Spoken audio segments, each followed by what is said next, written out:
Welcome to the Astrology Star Sisters Talk Over Tea. Today, my guest is Marcia Butchart, and we're going to talk about the Venus star point in Gemini. Welcome, Marcia. Thanks for joining me today. Hi, Liz. Thanks for having me. This is quite a wonderful opportunity. Thanks. Well, and I'm so grateful that you're going to share your knowledge with us. So, we're going to get started.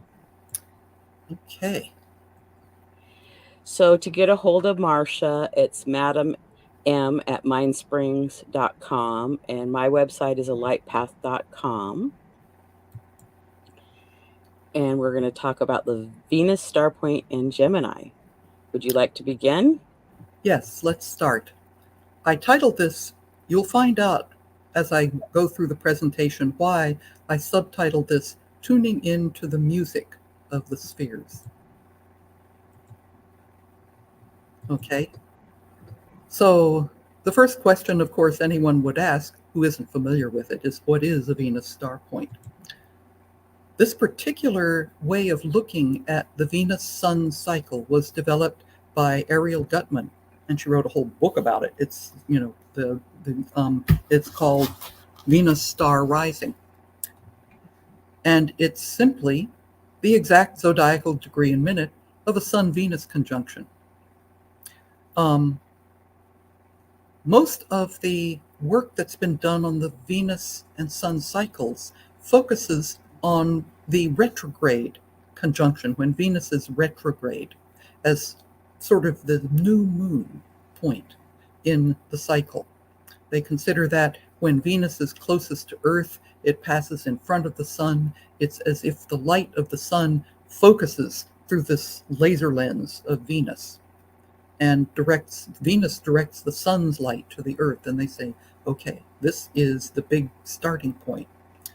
Gutman also says that the evening star, that when Venus is direct in motion, in conjunction, she thinks they are both of equal importance, because she holds, which much of our current research is showing, that Venus is actually a dual goddess and has a double nature.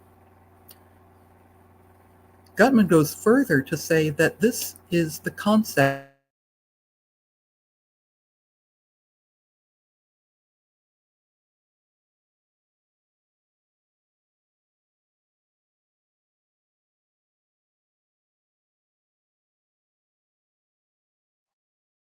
Marcia described Marcia's froze up on us, so it's the concept of eros, not just desire, but life force, a motivating life principle. Are you back, Marcia? I am. Sorry about that, folks. Um, I read the last one for you. yeah. What I want to, just a quick biographical note, a motivating life principle. Every one of us will have a Venus star point that happened before we were born in our chart.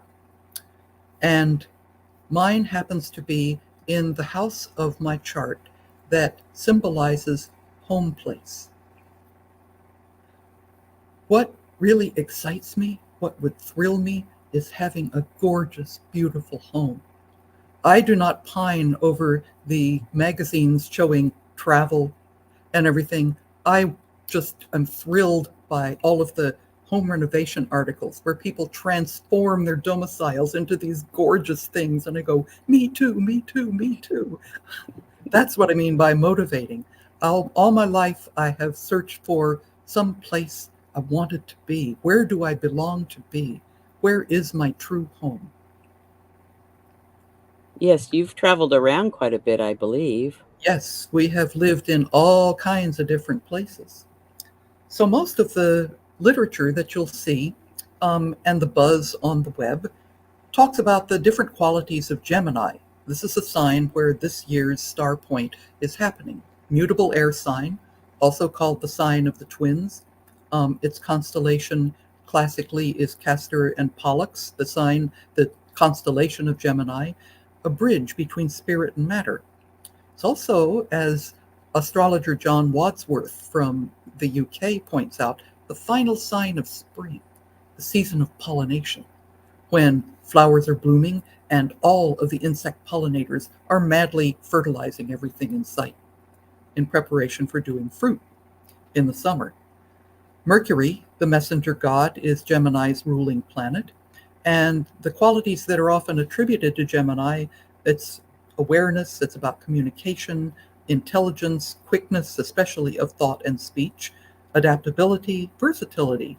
Geminis are supposedly very talkative, expressive, alert, changeable, curious, imaginative, inveterate information gatherers. The people who are multitasking on 15 different platforms while reading a book and watching television at the same time. This speaks a lot to people about the archetype of Gemini. Connections between people and learning of all kinds. The Geminian impulse in us is hungry for information.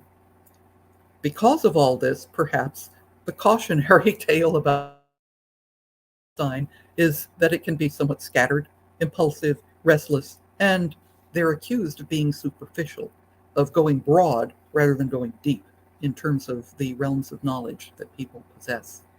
Okay, you can change. So the goddess Venus, the ruler of Taurus, an earth sign, and Libra, an air sign, she's a Greco-Roman goddess. Her Greek name was Aphrodite, but she has ancient Babylonian roots in the goddess Inanna. The descent of Inanna is one of the great Babylonian myths that got translated out of cuneiform and is this huge story about how she descends into the underworld and then finally is rescued and emerges. And she has two phases, one as a morning star when she's seen before dawn, after midnight, but before the sun comes up, and evening star when she's seen after sunset and up until close to midnight. She is a goddess of attraction and desire, also love, fertility, creativity, and harmony. Anyone who pursues beauty, like me and my beautiful home that I'd love to have, is under the spell of Venus Aphrodite. Anyone who enjoys sensuality and feelings, enjoys being in the body and experiencing feelings to be, sort of like, oh, to be swept away. And also to engage in relationships, all Venusian impulses. So Ariel Gutman, her view of Venus, she has this lovely little, thing that she has in her book that I have reproduced here, sort of scaled down a bit for purposes of the slide. She calls the morning star Venus Aphrodite Phosphoros was the Greek term, but the deity and angel that was she was known by later on was Lucifer, the light bringer. And she was considered a daytime force, whereas in the evening star phase, she is Aphrodite Hesperus and is a nighttime associated Venus. So in the morning star phase, as I said, she's seen before dawn. In evening star phase, she's seen after sunset. In terms of her motion through the zodiac, when she is a morning star, she is at perigee, or that's the fancy technical term for being closest to the Earth in her orbit. She's in between the sun and Earth. She is always retrograde, moving apparently backwards, and her motion is quite slow, whereas in evening star phase, she is at apogee, the fancy technical term for that she's on the other side of the sun. The sun is between Earth and Venus. She is always direct in motion and is moving very fast, sometimes as close to 2 degrees a day, almost. That's really booking it. So she appears as a morning star only about a week after her conjunction with the sun. As an evening star, she reappears close to 60 days. That's 2 months after the conjunction. We've just had the conjunction in Gemini. You will see her when she and the sun get into Leo in late July and early August. So visually in the sky, when she's a morning star, she rises up almost straight up out of the, it sort of like springs forth. And you can see her quite quickly.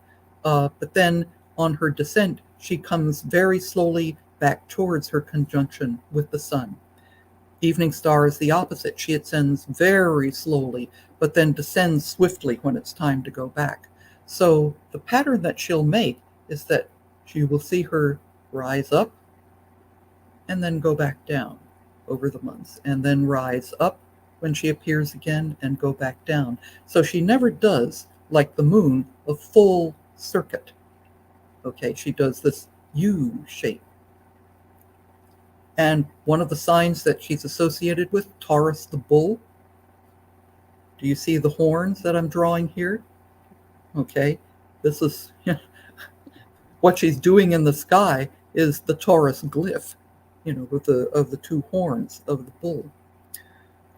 In her morning star Venus persona, Gutman feels her to be earthly. She rules an earth sign, Taurus, whereas in evening star, she is more celestial and is said to rule Libra, an air sign. I drew a little line under here because Gutman's associations are ones that I have decided I need to think about a little bit. With morning star Venus, Gutman feels that she is about raw sensuality, and she was called Aphrodite Pandemos, every man's Aphrodite, and is about all that procreative, lovely instinct. Whereas she was called Aphrodite Urania, and was about social refinement.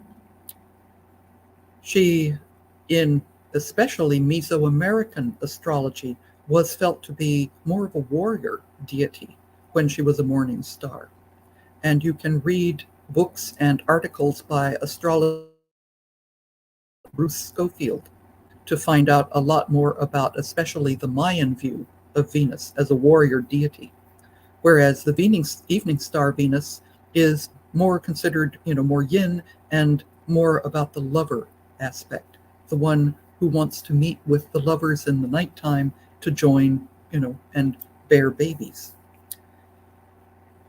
The last bullet there are two myths of her birth, okay?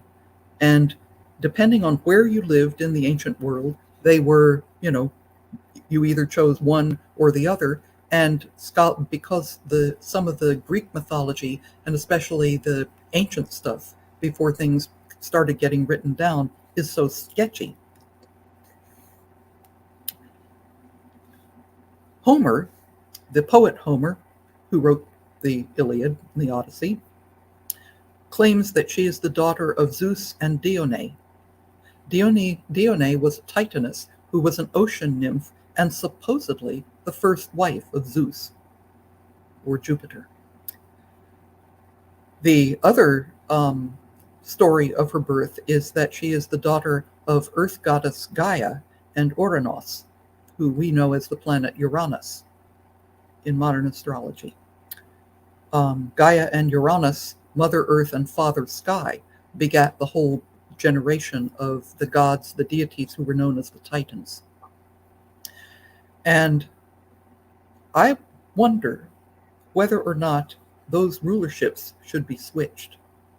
Because Venus as a lover seems much more, in an evening star, seems much more in kinship, if you will, with two people getting together and bearing a child. Whereas if the warrior yang Venus is more supposedly of the morning star, I don't know how many of you know the story of how Venus came to be as the daughter of Gaia and Uranus. Gaia eventually got fed up with being abused by her husband, and so she hid one of her children from him, who happened to be Kronos, who we now know as Saturn. And she gave him a specially fashioned sickle, Father Time's sickle. And when Uranus came to her to have sex, he castrated his father and threw his genitals into the ocean. That's pretty gruesome. And the semen mixing with the sea water gave birth to Aphrodite. So this goddess of beauty and love was the result of a violent act. And Saturn, in a way, was her midwife. Because he was the one who did the deed that caused her to be born. So I wonder, actually, if those two rulerships should be switched around from morning to evening. Because I also think that this might be the case because Gutman is looking at who Aphrodite's father is. I'm looking at who her mother is. If, as a Taurus goddess, the earth herself, was where she came from, whereas Dione, this second generation Titaness, getting together with Zeus to birth Aphrodite. Okay, Dione is an ocean nymph and someone, from the sea. Anyway, my jury's out on this. I don't know exactly what I will end up thinking, but I think it's something to chew on. Okay, you can switch slides now. There is a third way to look at Venus and Aphrodite as the alchemical goddess. Jean Shinoda Bolen is a Jungian counselor and psychologist who's written a wonderful book called The Goddesses in Every Woman. And she separates the chief Greek deities into two classes of females, okay? The focused goddesses, or who she calls the virgin goddesses, because they were all about doing stuff and they didn't care about relationships and marriage. And they were Artemis, okay, the moon goddess, Demeter, the mother, and then Hestia, the goddess of the hearth and home. The vulnerable goddesses, as she calls them, were Hera, also known as Juno, who was the eventual wife of Zeus/Jupiter. The,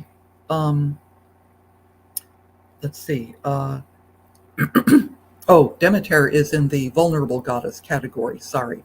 Let's see, Artemis Athena, that's the focused virgin goddess, but Hera, Demeter, and Persephone, the mother, wife, and daughter, who were defined by their relationships with men, basically, is what their identity is.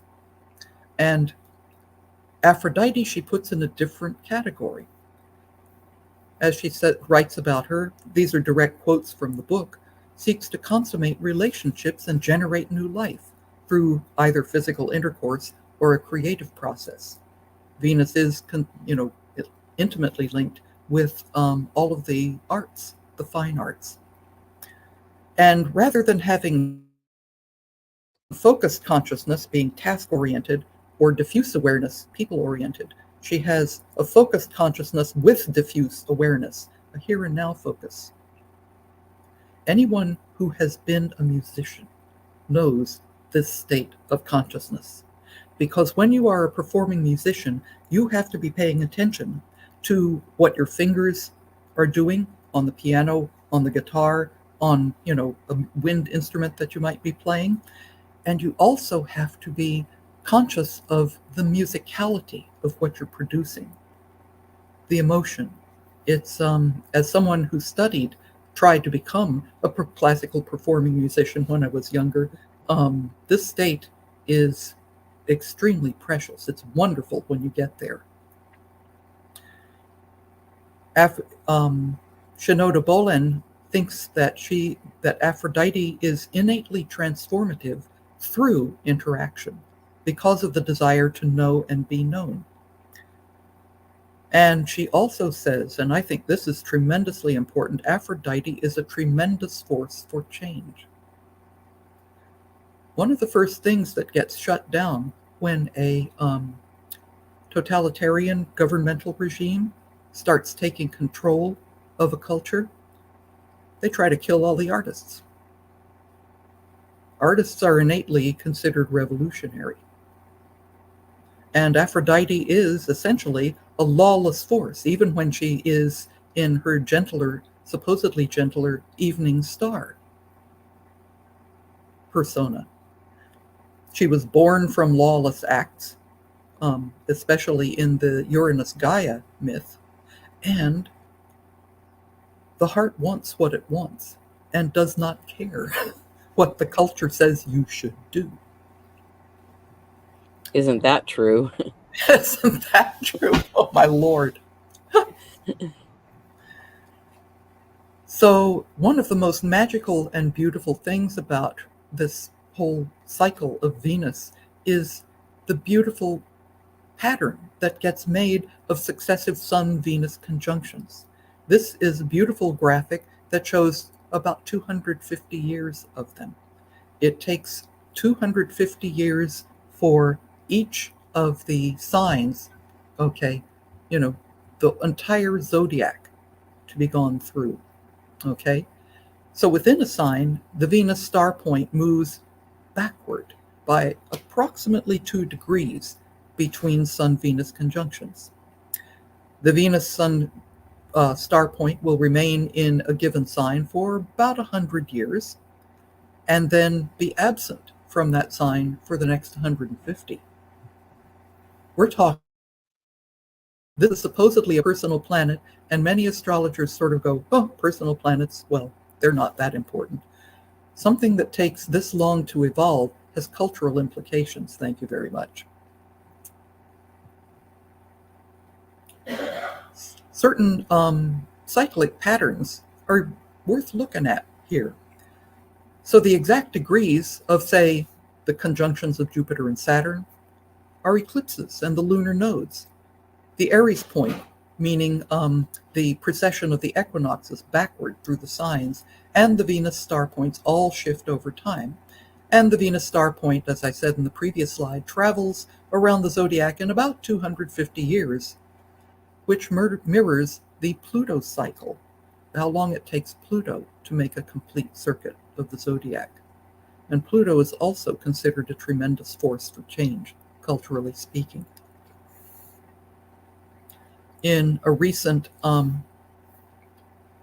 also in Gutman's book, and also has been reiterated in podcasts that you can see at the CIA, the Cosmic Intelligence Agency under Julia Zemas, when the Venus star point shifts across the world axis, say from cardinal to a mutable sign, they think that this can evoke the most social turbulence. And it was certainly true when Venus star points began to appear in Gemini in 1964. This was the start of the revolutionary era of the 60s. It shifted out of Cancer and into Gemini, and nothing was ever the same, was it? No. So the successive conjunctions take about 9 months and a few weeks apart, and they move backwards through the signs. So the successive conjunctions alternate from retrograde, direct. Last year's Venus star point in Leo, Venus was retrograde. This year's star point in Gemini, it's direct. Next year's star point that will happen in the sign of Aries will be retrograde and direct, and it goes back and forth like a metronome or a pendulum. So there's at least one star point, either retrograde or direct, in any calendar year. And that point can be and is used by mundane astrologers as a hot degree for forecasting. And they watch it. They say, okay, world figures at the time, celebrities, people of importance. Does anyone have planets or important chart points at that degree?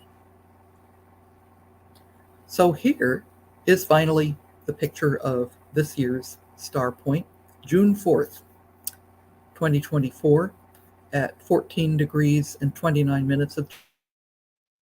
I cast this chart for the world axis to make it be a true world chart.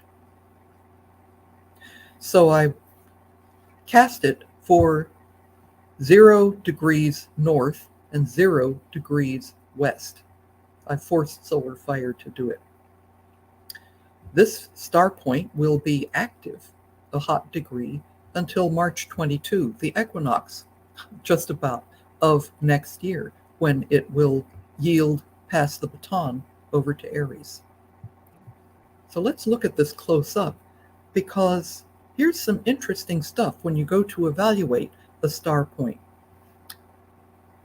Because I tend to look at astrological information through a classical lens, especially since I began studying the Project Hindsight material and all of the translations of Greek and Arabic and other uh, texts that have been recovered, I like to look at the rulers of a given point. So here, of course, is the Venus star point, Sun, Venus together at 14 degrees and 29 minutes of Gemini.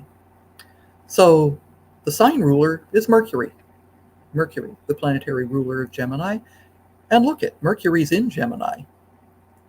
This has been an interesting feature so far of the Venus star points in Gemini. Only 2 of the Venus star points so far have been in signs other than Gemini, in Taurus or in Cancer. And so, here is Mercury sitting right here in Gemini as well. And the triplicity rulers, the rulers of the air signs in classical astrology, are Mercury, Jupiter, and Saturn. And so here are 2 of her triplicity rulers right there with her. And she is these subsections that have the little planet glyphs in them within a sign. Those are what they call the bounds or terms of a sign. And they were sort of like, I love Demetra George's description of the term rulers. If a sign, you consider it like, a school. Each of these are different classrooms within the school with a different teacher. So the principal, that would be Mercury, may rule over the whole thing, but, each of the teachers controls what happens in their classroom. As she likes to say, if you're lucky enough to have Jupiter for your teacher, you get, a nice pass-fail, and, it's really easy, and the rules are lax. If you happen to have Saturn as your teacher, you better toe the mark, and, everybody will be made to go through the ringer. There will be strict rules that everyone has to follow, and anything less than pure excellence will be like.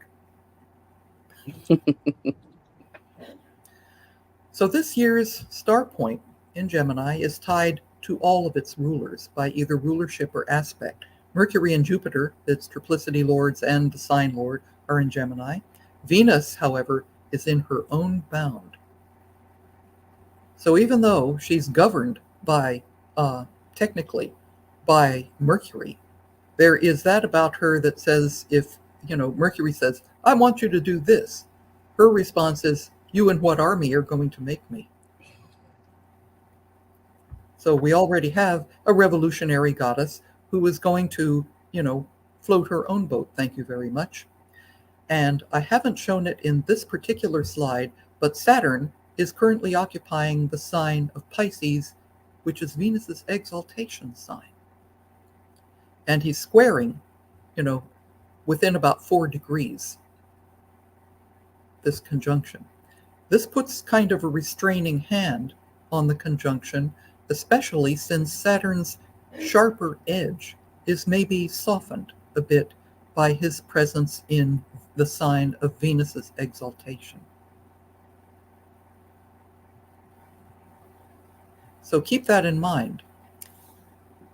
Now, we tend to obsess over the exact moment of the conjunction, but in fact, there is a time window when Venus is less than 17 minutes from her exact conjunction. And the Arabic astrologers called this state Cazimi, in the heart of the sun.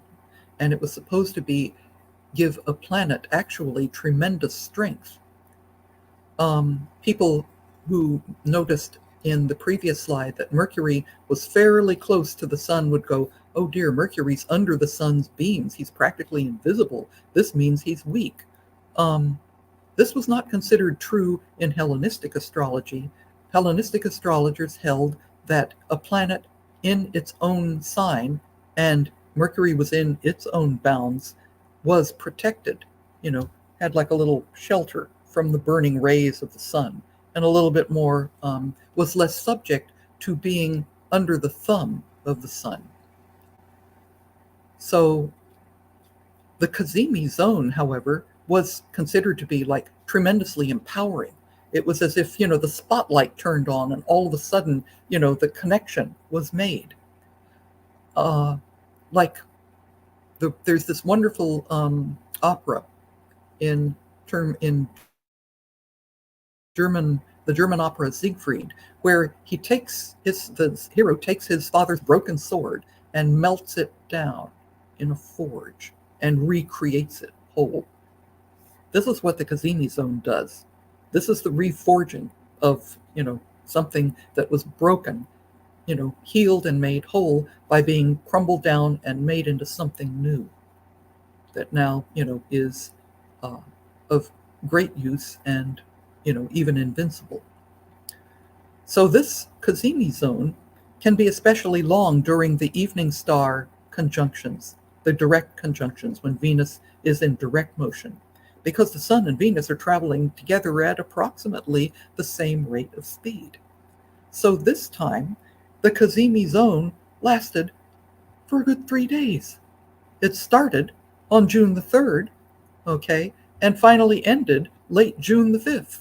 That's over 2 days of this sort of like being in that special, heart place. If we turn the Wayback Machine even further, Hellenistic practice held that a planet was in the heart when it occupied the same whole degree as the sun. So Venus's first entry into the heart happened when they were both at 10 degrees of Gemini on the 1st of June, and did not end until they finally parted company for good at 18 Gemini on the 8th of June. That's a whole week. We had this whole magical week. So if you have planets in your chart, or any of your sensitive chart points between 10 degrees and 18 degrees of Gemini, Sagittarius, Virgo, and Pisces,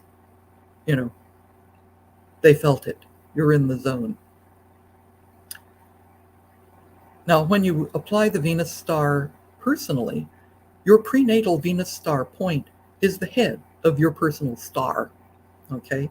But over the next 8 years, the 4 succeeding Venus star points of the same type, either morning or evening, you'll either have one or the other. Mine is a evening star prenatal conjunction. Yours, I believe, Liz, is a morning star.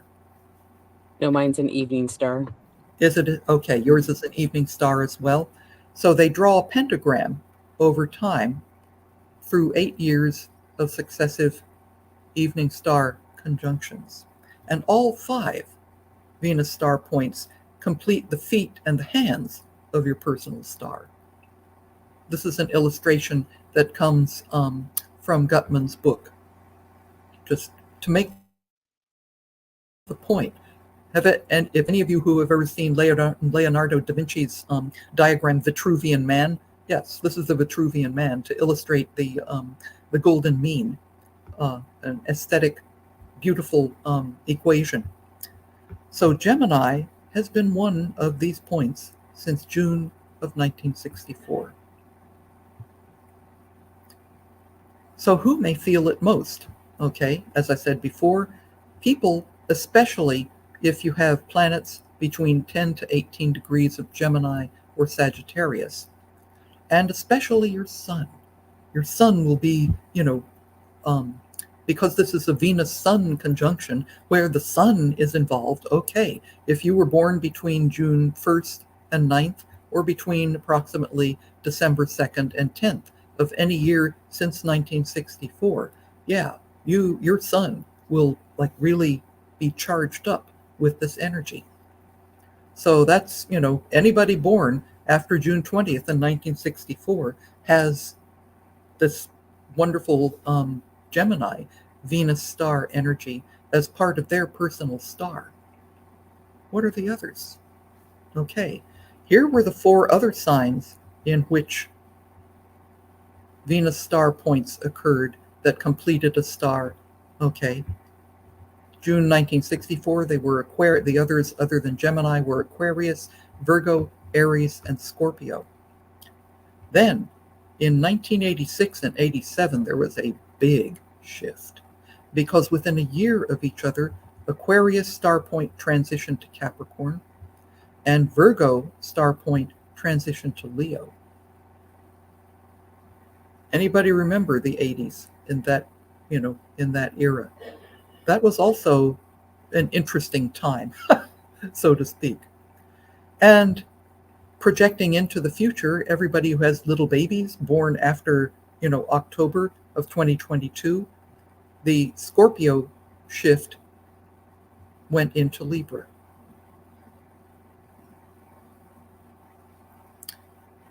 So in this particular calendar year, when might people feel it most? Okay. Saturn squares the Venus star point. It was doing so, sort of backing away from it while it was happening, but it will be exact again in the fall in these dates. And then exact again. This will be Saturn's retrograde loop, and this will be Saturn in direct motion, Christmas time through the holidays. Jupiter, which has been in Taurus, has shifted now into Gemini, and it's going to do it this summer, again in the holiday season, and finally next year in 2025, just before the spring equinox. This will be interesting when Jupiter will conjoin, the Venus star point at 14 Gemini, along with Mars, who follows right hard on his heels. Anything you want to say about that, Liz? Well, it's just pay attention to those dates, and it's really interesting that Saturn and Jupiter are on December 24th, so they have that in common. So Yes, they that do. would be a pretty powerful time. Mm-hmm. Now, Mercury's retrograde loop, as astrologer Gary Caton, who loves to follow the Mercury cycle, and especially his retrograde loops through the signs of different elements, they're all in fire this year, and the Sagittarius passage of Mercury through as he opposes the Venus star point will be in November, early December, and then December 27th, just after Christmas again. What's interesting about this retrograde pass is that this is the Sun-Mercury Cazimi, and it occurs on the same date. This is what it looks like if you look at it as a timeline. So these slides can be seen, of course, in recordings of the presentation, can't they, Liz? Yes, you can just stop when you're watching on YouTube, and if you want to look at it more. Mm-hmm. Can they take screenshots of them? They should be able to. Okay. So, having gone through all the technicalities and everything, what does it all mean, Mr. Natural? Now I'm really dating myself. Duality rules when Gemini is featured. Gemini, for one thing, is called a double-bodied sign, classically. And, the myths of Gemini, the constellation, the twins, one was divine, one was mortal. And when the mortal twin died, his brother was absolutely distraught, grief-stricken.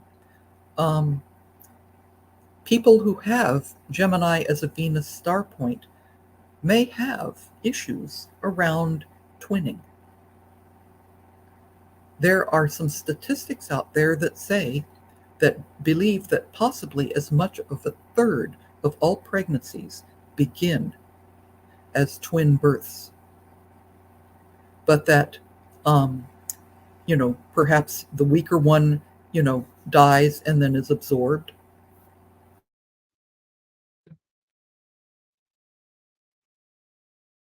I one of discovered that she was a twin. When she went back and looked at her birth record, her brother had been stillborn, and in those days they didn't tell the mother. They just said, "Here's your healthy baby," because they didn't want to bum her out. Things are a little bit different now, but this was how she discussed. She said, "I never knew." And astrologer Brian Clark wrote a book a few decades back called The Sibling Constellation about the importance of twinning. And certainly twins have had, a huge fascination in fairy tales and in mythology. The Gemini twins are not the only ones.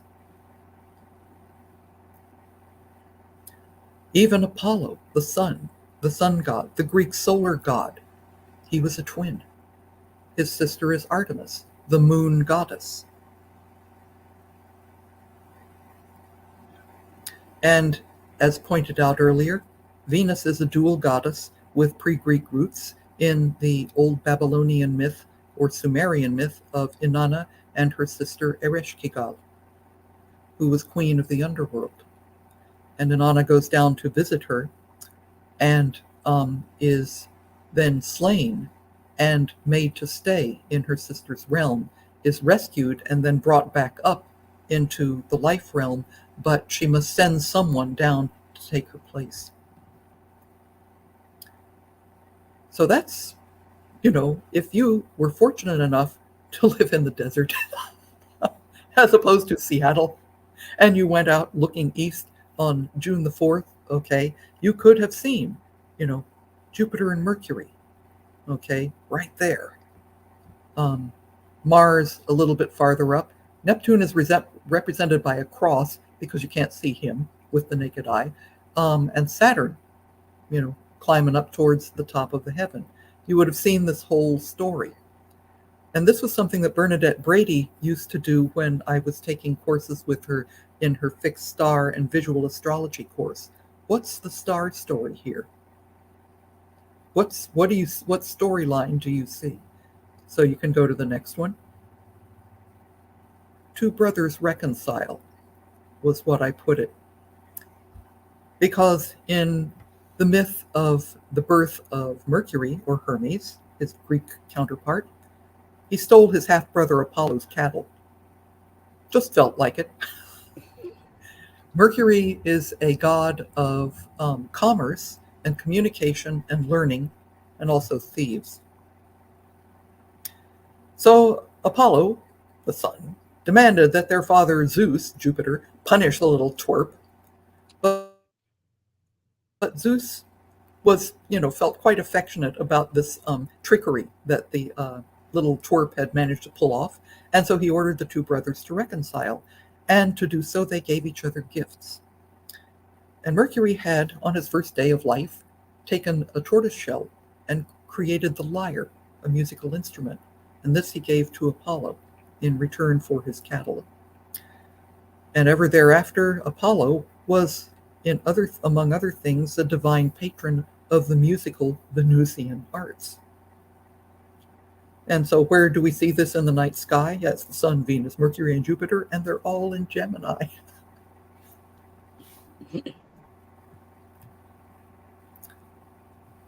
So let's think about Apollo and music. I promised music would come back. Yes, Apollo, beautiful online presentation of, the solar god with his lyre. Here's our modern day Apollonian lyre in that harpist. Nobody connects Mercury, the god of commerce and thieves, with music, but he invented musical instruments.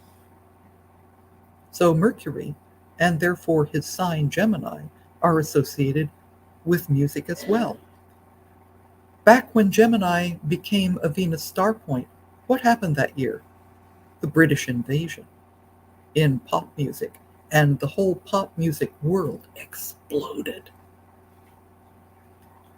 By the mid to late 80s, when, as other shifts were taking place, rap music that combined talking with rhythm and some musicality became, all of a sudden, it was this huge art form that kind of just sprang up and consumed the airwaves. So you can go on, Liz. So here is my hope for the Venus star point in Gemini. If music be the food of love, play on, as Shakespeare says. That first photo is from the Mopop in Seattle, which used to be known as Experience Music Project. And I took that photo, I called it the Guitar NATO, because it's this huge sculpture that just springs up for 3 stories, and it's all made of guitars. And there is, my vision of Apollo's sister Artemis working it.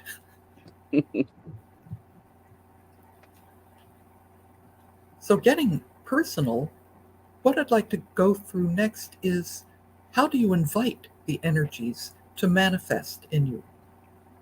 So honoring the sun, who is the one, one of the main planets in this conjunction, Apollo was also a god of healing and prophecy.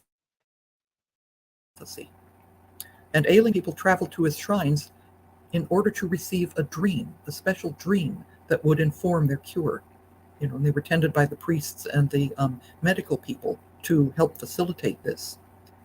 So if you have a complex decision coming up or a dilemma that you're facing, the old advice is sleep on it. Makes good sense. And it might also make good sense to keep a dream journal. This, because Saturn squares that conjunction, his disciplinary energy would like to be honored. And so this keeping a dream journal is one way to sort of listen to the messages your inner self is trying to tell you. Put them down and then meditate on them, or discuss them in therapy, or even just, write about them.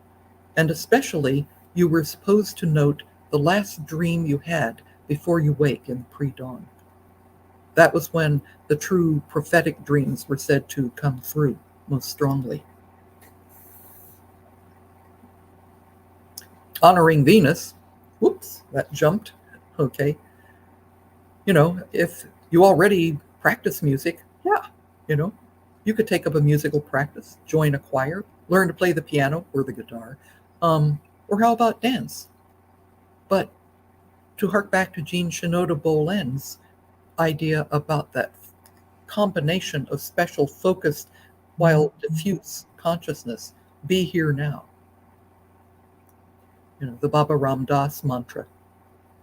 That takes actually a lot of discipline, as I discovered when I went to a workshop to try, and that was one of the first exercises they gave us. We were supposed to go out wandering around and take, focus on what we saw and just, sort of look and do nothing but look. That was really difficult, actually. But here's Saturn speaking again. Here's another thing you can try, and this harks back to the dream stuff. You can create your own personal soul music recording, songs that speak to you. This was one of the ways that I furthered my therapeutic efforts back in the days when I needed to see a psychiatrist. I would, that song, and I'd add it to the collection. And, ooh, that song, and I'd add it to the collection.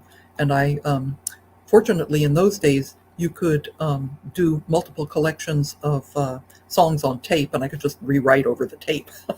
A little bit difficult to do that with a CD, but now with MP3s and everything, you can have you can create a whole soundtrack for yourself. Songs that speak to you when you need that touch of soul. You could try having a soundtrack also playing while you do thinking work, combining the Mercurial and the Venusian. I found this extremely helpful when I was studying at the University of Wales master's program under Nick Campion.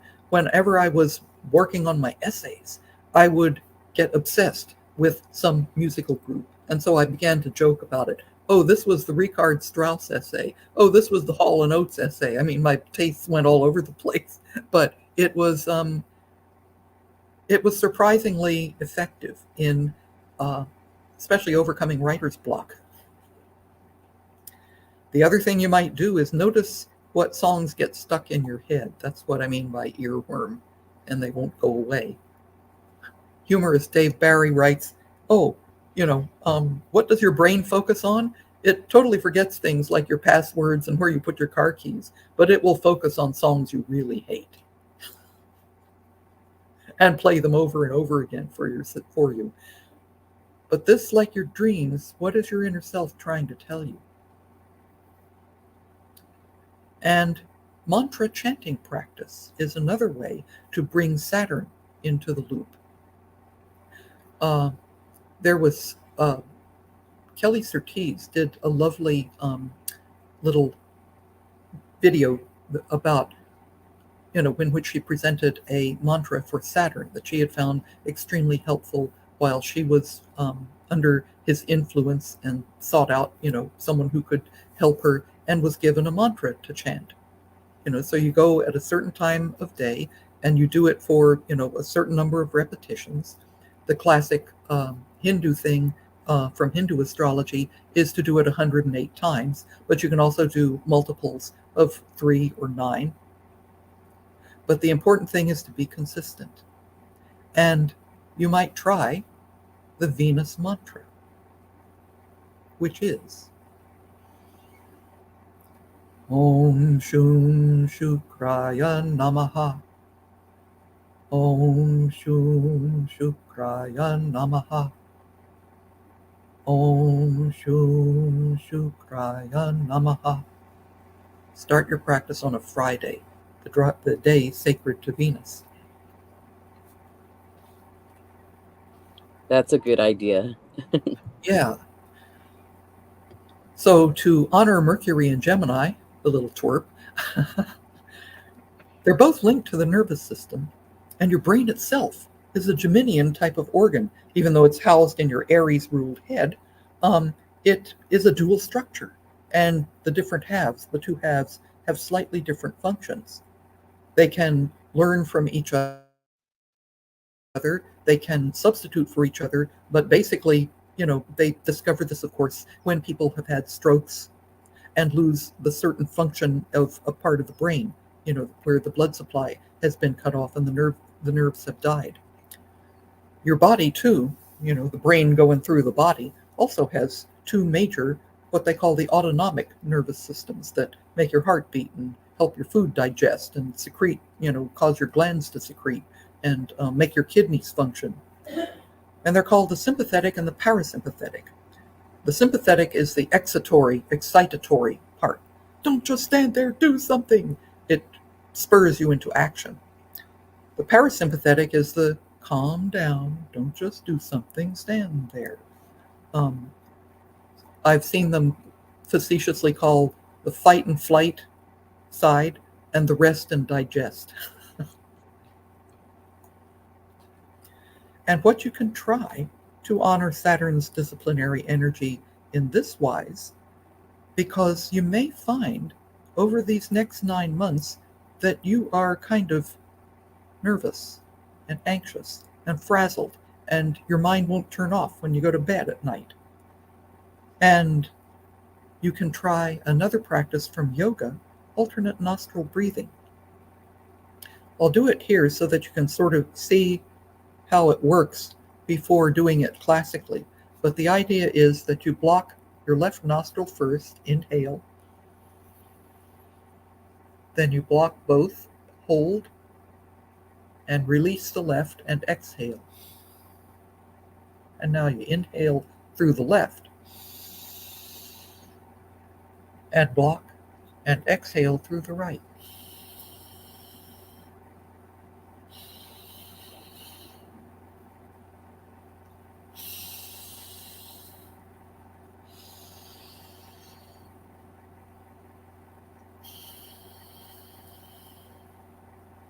So that's doing it with two hands because I wanted to show how it looks. But classically, what you do is you have your hand like this, in the Vulcan salute.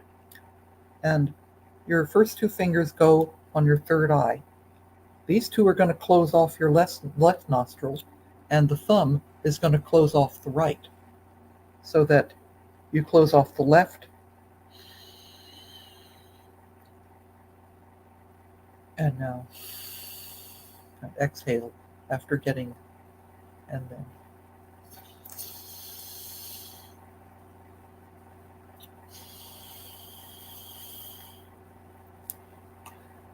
and 5 minutes of that does a whole lot to calm you down. Yeah, my nose, it feels clearer already, just for Yes, it a does. second. And it's a soothing kind of calming thing that will happen throughout the body as you get these two channels, these two energetic channels, more in balance. Okay, so 2 days after after the Venus star point, we had a new moon, and a good friend died with that new moon. She went into the underworld and is now with the goddess. So last night, I was looking just before bed. Pay attention to the omens. This is an actual birth that's happened in Yellowstone Park. Found an article. It was in the Seattle Times this morning, reprinted from the Associated Press. The white buffalo calf, a sacred emblem, a symbol of tremendous help and rebirth, has been born in Yellowstone Park. The true white buffalo calves are not albinos. See the black nose and eyes? If this was an albino, the eyes would be pink, and so would the nose. But this, according to Lakota legend, means that help is at hand. And I thought, okay, this is wonderful. Here is,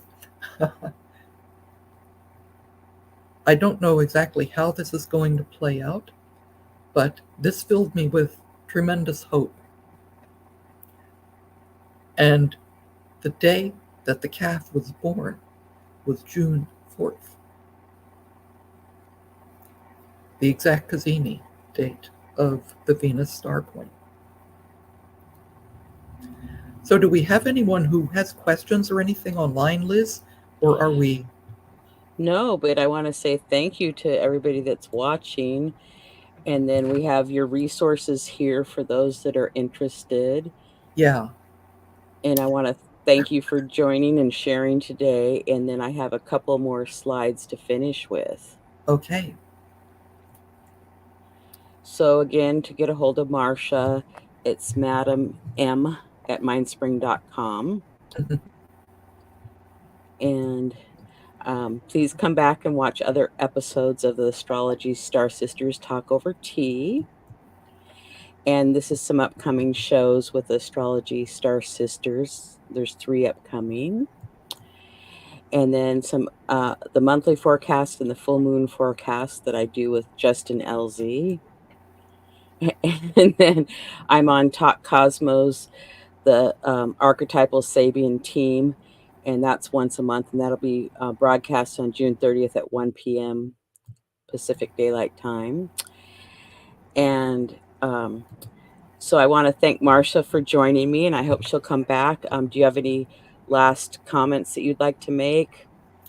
Yes, just that I was fortunate enough also last night to read on Gary Caton's website his insight into the alchemical nature of Venus, which caught my eye because of having reread Jean Shinoda Bolen and her dubbing Aphrodite/Venus, the alchemical goddess. And he talks in a recent Facebook post, and it'll probably be, published in an article, I bet, on his website, dreamastrology.or astrologer.com, about that when Venus disappears, she has 3 phases, whether morning star, evening star, and underworld, So Venus is still in the underworld right now, and he associates the descent towards the underworld with what is known in alchemical processes as the nigredo, or blackening, where things are given up and transformed.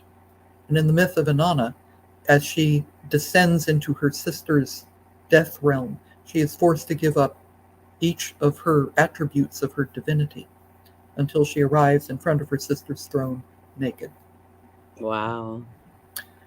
And then within the alchemical vessel, after the nigredo, the blackening, comes the albedo, or the whitening.